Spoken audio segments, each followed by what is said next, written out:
Over to you. Thank you, Kelly. Congress certifying the Electoral College votes is supposed to be just a formality, ceremonial.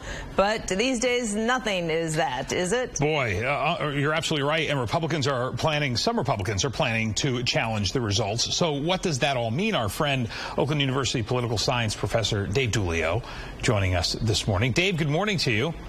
Good morning, Jay and Dina. Dave, let me start by asking you this. Just explain a little bit for people that are watching this and trying to figure out what this all means. The role of the vice president today is something we keep hearing a lot about, mostly from the president. What is the role of the vice president today when, you're certifying all this? The role of the vice president, Mike Pence, today is to preside over this joint session of Congress that's going to open the votes that have been sent from all 50 states and the District of Columbia to the Capitol that contain the legal and binding votes for President of the United States and Vice President of the United States. So he's the presiding officer. He's going to count the votes, and that's pretty much it. So, Dave, when we talk about the Electoral College, to make it real simple, basically, when you vote with the popular vote, whoever wins most of the popular vote, then you win these Electoral College votes in every state. And that's what's happening today, is that these votes are certified. And they're normally, as you go back and look at these processes as it's happened in history, it's kind of like, yep, they check the box, they bring in some old boxes, and it all goes quite smoothly. But this is expected to, with these, with what's happening today, it's expected to take hours, right? Correct. And it's because there is a mechanism in place dating to about 1877 that allows for challenges to the counting of electoral votes from different states to happen. This will not be the first time this has happened. I believe it was the first time was really 1969 after the 1968 elections. But then fast forward and we get challenges or attempted challenges in 2000. We get a challenge like the one we're going to see today in 2004 with a member of the House of Representatives and a member of the Senate. And how does that play out? Oh, sorry, Dave. Go ahead. No, it's okay. Yeah, when you get a challenge, so if they say we challenge the votes coming from the state of Pennsylvania, sure. How does that play out? Well, it has to be in writing and signed by a member of the House of Representatives and a member of the Senate. If that happens, both chambers will retire to their respective chamber, and they will debate it for 2 hours. Then they'll have a vote as to whether or not the challenge is legitimate or whether or not the votes should be counted. And frankly, that's where everything stops today, right, is because Democrats have a majority in the House of Representatives.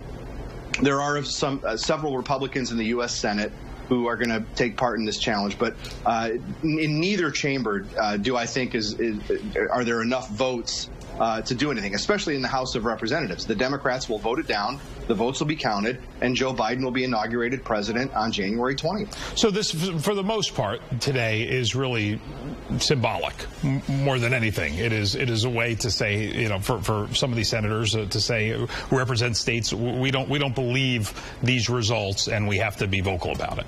Well, I think what these senators are saying, at least on the Senate side, right, is that they want to have some kind of commission to study or investigate the accusations or the allegations of quote unquote irregularities from the 2020 elections.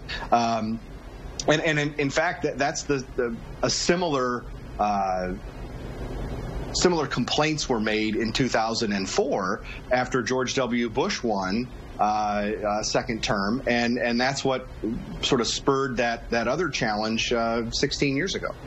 And Dave, we know that no election is perfect, as we've seen throughout history, and we know that this was a unique situation with people voting, absentee ballot, mail-in ballot, and the pandemic led to all sorts of different situations.